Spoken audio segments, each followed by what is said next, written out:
Hello, everybody. Thank you for tuning in to this week's episode of the Trans South Carolina Project. I'm Coco Dove, Miss Trans South Carolina 2024. And on this week's episode, we are meeting in Aiken, South Carolina. Thanks, Truck. We're sitting down with somebody who I find to be very groundbreaking in the community. She is a trans woman running for office here in Aiken County. So if you want to get to know her a little bit more, stay tuned.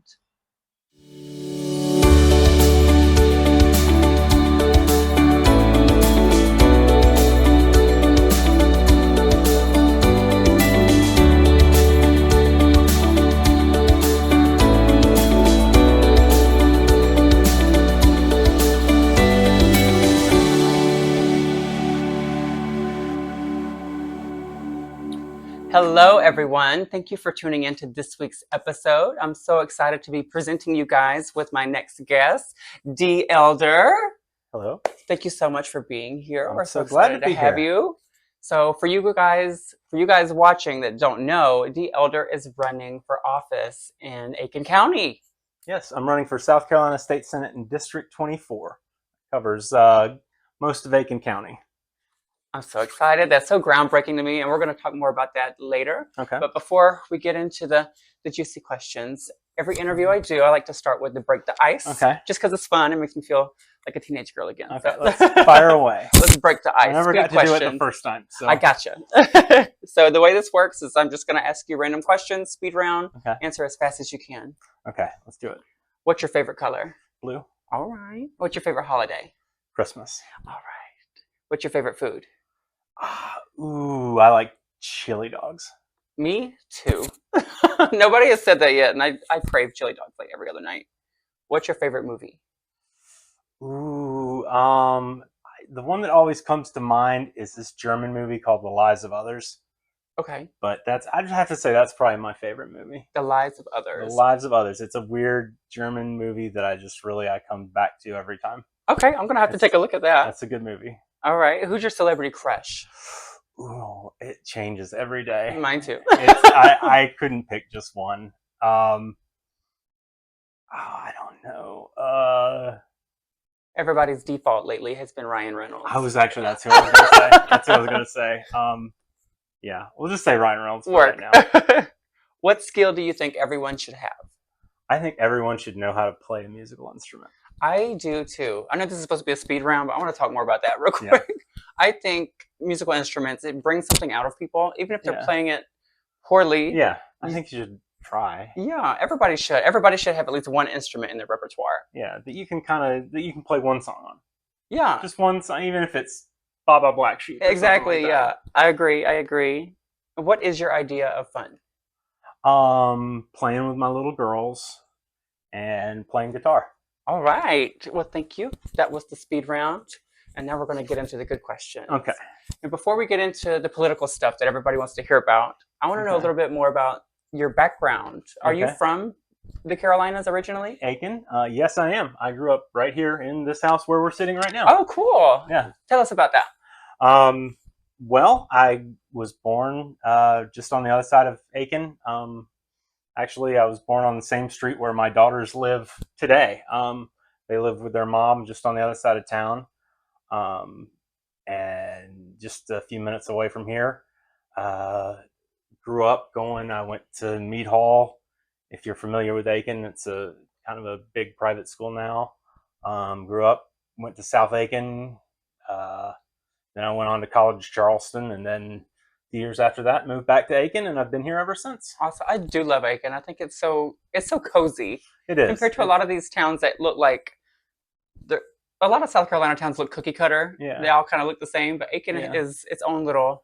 Aiken is its own little world, and with the site here, you've got a good mix of people kind of from all over the country. You've got people that moved here in the sort of early 90s when the contract changed and moved here from Pennsylvania and all over, and people that have moved here from Washington State and just all over. And so we've got a good diverse mix of people. So it's been an interesting place to live. I like it here. I do too. I love coming down to Aiken. I perform at USC Aiken every year at the drag show that they have. Oh, wonderful. It's so cool. So if you ever get to go to that, you should definitely go. Oh, I definitely need to. Yeah, I actually work at USC Aiken. Really? Yeah. Tell us about that. Oh, I love it there. It's working on a college campus is just fantastic. Just being around the energy that college students have is just wonderful. I mean, every year it's a new, it never gets old. Every year there's a fresh round of young faces that, they stay the same age. I keep getting older and they stay the same age, and they're always fresh and young and excited, and then they want to change the world, and that's we need more of that. Yeah, it's a great way to live, and that it's infectious. It really is. It's fantastic. What do you do at USC Aiken? I'm in IT. I'm a network engineer. Okay. So I'm the one that goes in all those closets that nobody looks into and touches all the wires and keeps everything going in the background. I would mess everything up. I tend to mess everything up. So. As long as you get it eventually. I fix it eventually, but yeah, I break things first. So, did you come? How do I word that? When you came out as trans, were you still in Aiken when that happened? I was, yeah. I didn't come out until just a few years ago. I was relatively late in life. I'm 41 now, and I didn't come out until I was 37, and that was only partially coming out. I didn't really come out until I was 38, really. So I've only been out for a handful of years. So it's interesting. I get to see all these, lots of people. Like I don't know your story, but you seem like you've been out for some time. Yeah. Like you got to have. It's been a minute. Yeah, like you got to have your fun 20s and your fun, your 20s and high school, or I don't know what high school, but or when you came out. So right after high school. Right after high school, and you got to have all these fun experiences. I'm listening. And pop up. That I don't know. I had unfortunately missed out on all that, so I'm just playing catch up right now. But it's never too late to live your life, have a good time, and I'm still having a good time. No. Good. I can tell you look very bright, and you have a good energy about you. Thank you. You seem very excitable. How old were you when you knew you were trans, or you knew you were different? Oh God. Let's see. Right here in this room. Let's see. I can remember dancing around this room to Aladdin soundtrack, thinking, God, I sure would like to be Ariel, or not Ariel, not who am I thinking Jasmine. of? Jasmine, yeah. That was probably then, around that time. Okay. Dancing around this room that we're sitting in. Okay. Thinking I want to be Jasmine. I had a similar experience with Ariel, so I can fight with Ariel, Jasmine, all of them, wanting to be the Disney princess and not the prince. Oh, yeah. So, who wants to be the prince? Yeah, why would you want to be the prince? Yeah, the girls' costumes are better anyway. Yeah, I mean, just that is to say, a very long time. Okay. So what was the push that made you say, you know what, I'm coming out, I'm not holding it in anymore, I'm going to live my life? Well, I'll be honest with you, it was kind of a rock bottom situation for me. Like, I had lost my job. I was going through a divorce. Lots of bad things were happening in my life, and my life was kind of in pieces. And I decided, if I'm going to have to rebuild my life anyway, I may as well rebuild it in a way that I've always wanted to have it. So I just decided, if I'm going to have to rebuild it, let's rebuild it how I want it. So, I love that. I have a very similar story with the rock bottom presenting you with the opportunity to pave your own way. And I feel like a lot of us do that. It takes a lot for us, especially Southerners, to get that mentality out.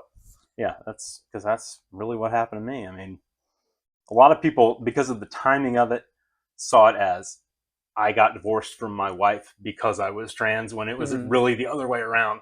I transitioned because I got divorced from my wife. So, how is your relationship with?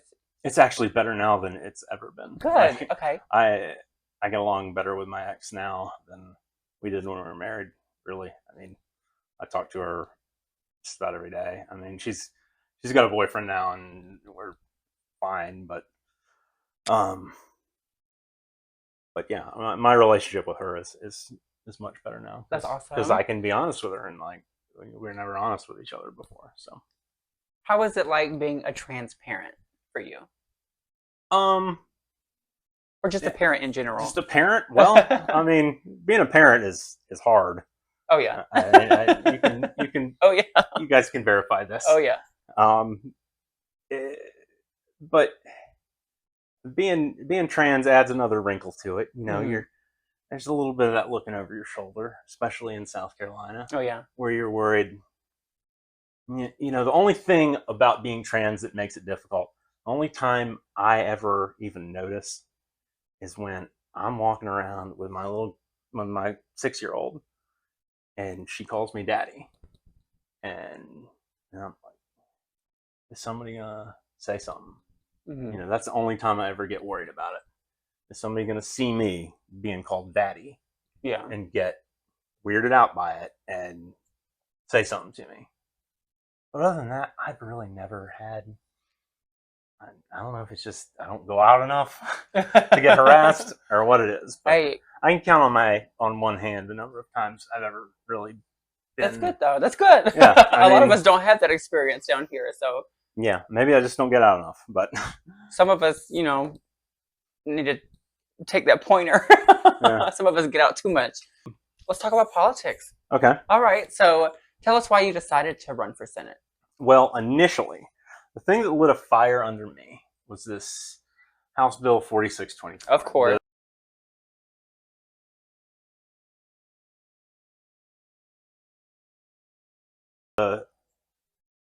That was what really got me fired up. That I decided I just can't sit here and let these people bully my people. Yeah. You know, they're bullying me. They're bullying these poor trans kids. They're bullying their parents. They're working on things that they don't have any idea what they're doing. They're making decisions about things that they just don't know what they're doing. Yeah. That's what bothered me about it, is that the science is ignored. Yeah, they're just completely ignoring the science and the lived reality of all these people, just to score some points with some hateful, mean people who just don't know any better. And I couldn't let that happen. I couldn't let it happen unchecked, at least. You know, we'll see if I win or not, but then I started to dig into it a little deeper. And I noticed that seat, the seat that I'm running for, has gone unchallenged in every general election since at least 2000. And I haven't actually even gone back and looked further than that. I think it's actually even further than that. I don't think it's been challenged since like 1992 or something, since the last time it's been challenged in a general election.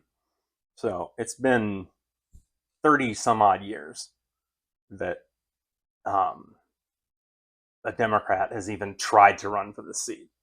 It's just ridiculous, and that's just no way to run a democracy. No. You know, someone's got to give the people of Aiken a choice at least, and no one else was standing up. I mean, someone had to, and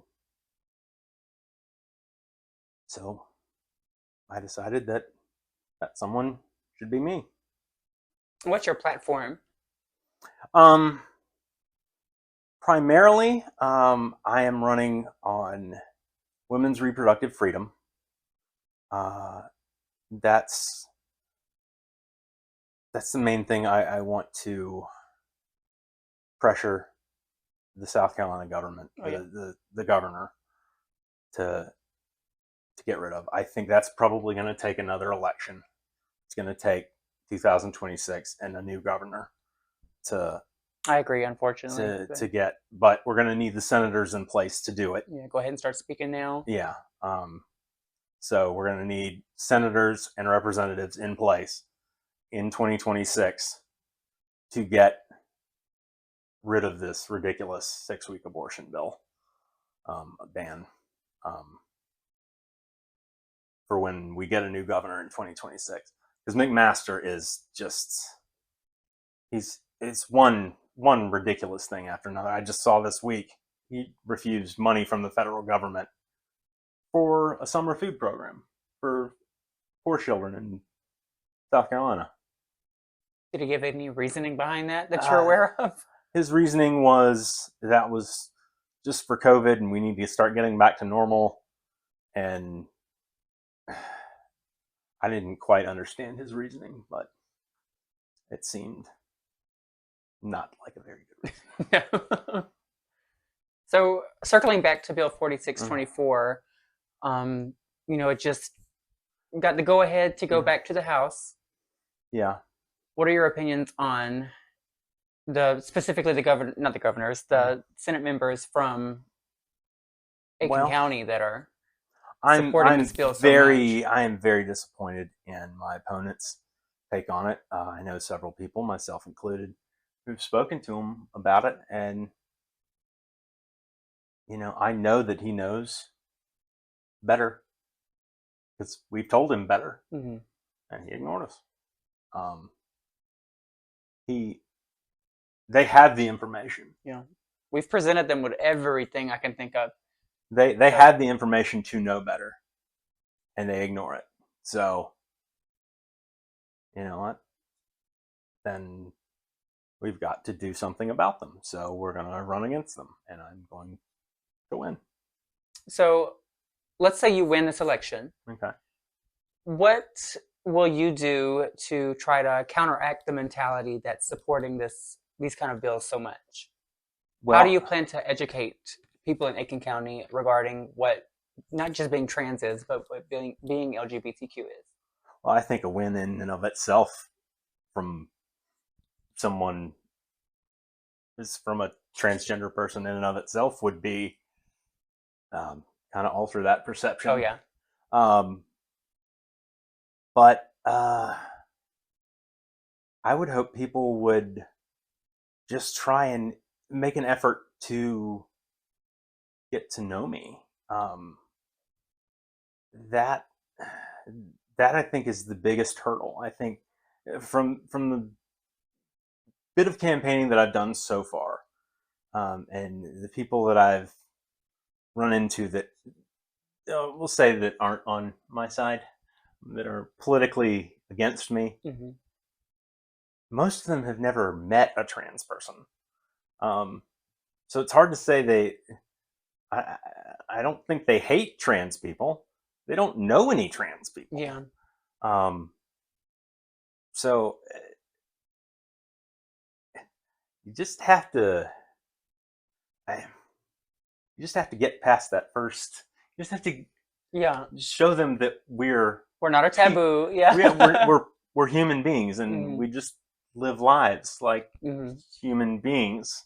It's not that complicated. Yeah, really. I agree. It's that we're not a stereotype. That we have kids. We go to work. We pay taxes. Yes, we pay plenty of taxes, just like you. And that I hate to use the word normal, but we're as normal as anyone else. Yeah, I agree. That's a good way to put it. Yeah, I mean, nobody's normal, but we're as normal as it gets. Yeah. So what do you think is the biggest misconception about what being trans is? Specifically with the Bible Belt mentality. The Bible Belt mentality, that being trans is, I think this applies to all LGBTQ people. That being trans or being gay is all about sex. That being trans for me has very little to do with sex exactly. I mean, it's more about being happy with who I am. Sex doesn't really enter into it. It doesn't have to do with anything sexual. It's not It's not a kink. It's not a kink. Exactly. Yeah. It's not a kink, but it's just who I am. In the same way that being gay or lesbian, it's not just about who you have sex with. It's about who you love. Yeah. It's who you care about, who you want to spend time with, not just about who you want to have sex with. It's that's what I want people to understand, is that it's not just about these, not about sexual urges that you have, but about these deeply personal feelings that that have nothing to do with sexual urges, I guess. Yeah. I don't know if that's. I think that's a good way to put it. Yeah. Most people, I'm not going to say most people, but a lot of people down here, they automatically think when they hear the word trans, they automatically think transvestite, Yeah. man in panties. They're trying Yeah. to get a kick out of it. Like, that's not It's it at all. yeah. It's just, I dress this way because I like green dresses, and It's comfortable. yeah, I like these clothes because I thought they were pretty, and I just do. Where's your favorite place to shop? Oh, they'll get a kick out of this. Beyond Bijou, downtown Aiken. What is that? Beyond Bijou, it's where I got these earrings. Okay. Really, is it like a local? where I got this dress too, actually. Okay. All right. I'm a Ross girl. Everything I have comes from Ross. Ross is good too. I like Ross. But Beyond Bijou is a local place in Aiken. Highly recommend it. Okay. I'll have to check them out. Yeah, you're probably real close to where they were if you're downtown. Okay. We're gonna go back. You should definitely check them out. They're on Lawrence Street. Okay. So, just out of curiosity, if you wanted to get more people to come to Aiken and celebrate, have a good time, just experience the city, what would you suggest them to come do and see? Ooh, there's the Alley. That's always fun. That's on Thursday nights. It's not every Thursday. I'd have to look and see exactly which Thursday it is. But you'd have to look it up. But the Alley is on some Thursday nights in the summers and springs, and but they have lots of great musicians that play. I think it's probably where you went to go film your intro. I think we just found the first horse statue we saw. Oh, cool. Perfect. Well, if you're ever in downtown Aiken on a Thursday night, the Alley's a lot of fun. There's tons of, well, not tons. There's several bars and restaurants downtown Aiken they're fantastic. But yeah, there's lots of great live music in Aiken. Aiken's got a great little live music scene. There's always some kind of open mic or something. I'm into the live music scene in Aiken, so that's kind of where I lean. That's what I know about. So there's plenty of things to do, but that's just what I know about. So all right, we'll have to come down and check out the live music. I'll definitely come back. Yeah, but there's Friday or Saturday night you can find half a dozen places to go hear music. What does it mean to you to be trans in South Carolina? I guess with my campaign going, I'm doing my best to be louder and prouder. You saw my orange car out in the driveway. I don't do much quietly, but it's being trans in South Carolina. It hasn't been as hard as I thought it would be. I thought it was going to be a much more difficult journey experience than it the news makes it out to be a lot scarier than it is because they only tell our horror stories. They don't ever tell our good experiences. Well, I'll tell you one thing, and this is something that just happened a few months ago. I was actually a jury member I don't know if you're familiar with the Dime Doe trial. I was a member of that jury.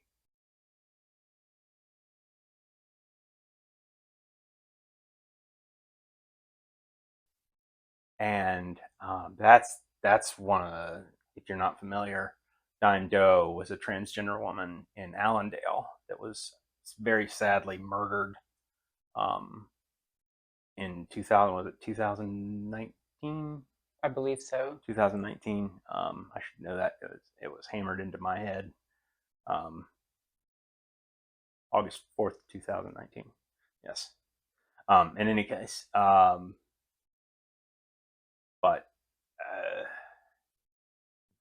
just a tragic. It was the first case of first hate crime that has been prosecuted by the federal government, because every other state has their own hate crime laws, except for good old South Carolina and Wyoming, that had to be prosecuted by the federal government. So I was on that jury, and we put that gentleman. Well, we found him guilty, and that's not an experience I wish on anyone as being a part of the criminal justice system. But, yeah, it's good that she finally got justice, though. It is. I know the community's been working on that for a while, and yeah, you know, these happenings for trans people all over the country are more common than we would like them to be. But I do think that the world is slowly but surely getting better, becoming more understanding, at least being willing to allow themselves to be educated. Yeah.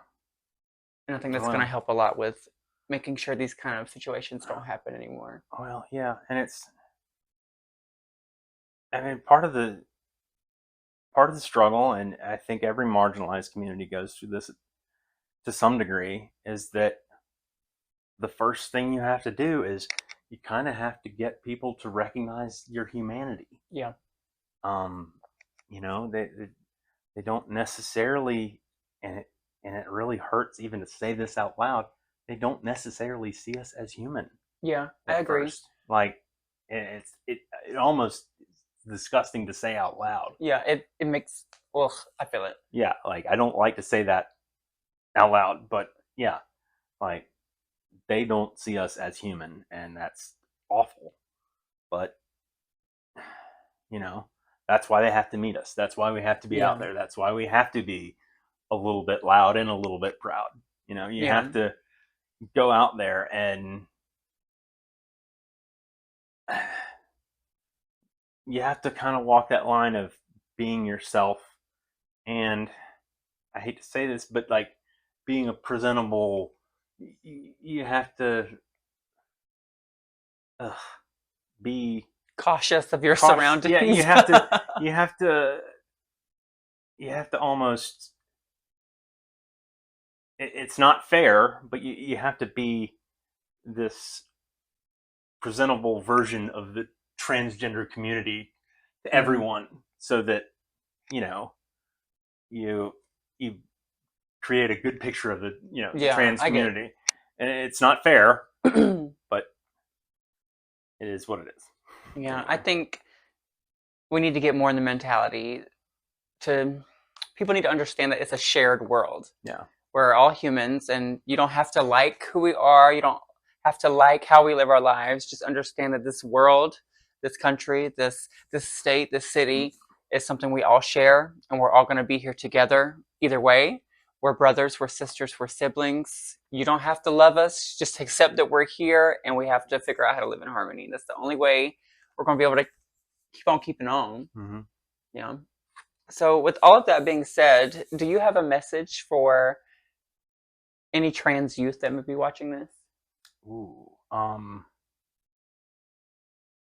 learn to get to know yourself. That was the hardest part for me.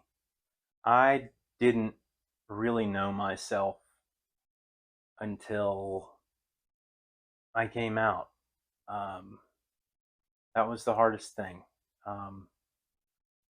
Learn about yourself. Get to know yourself. You can't make any real friends. You can't have any real relationships in your life until you really know yourself. And for me, that took coming out, and that might be what it takes for you. That'd be my advice, is that you really have to get to know yourself first. And either that takes coming out or just a lot of self-reflection, but that'd be my advice. That's good advice. Yeah. Do you have a message for any families of trans youth that may be watching this?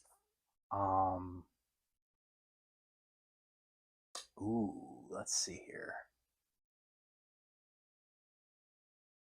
Let them experiment. Let them, they don't know exactly what they're doing at first either. So just let them experiment. Do you have a message for any of the politicians who are supporting these bigoted bills towards us? Please be careful what you're doing and recognize that you might not know what you're dealing with. And please take the advice of people who are experts and people who have been studying these things for years, and not the advice of, how do I say,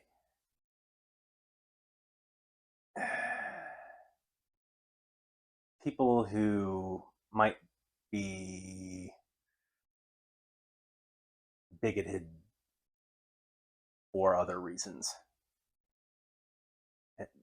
Talk to people from whose knowledge comes from experience and not from,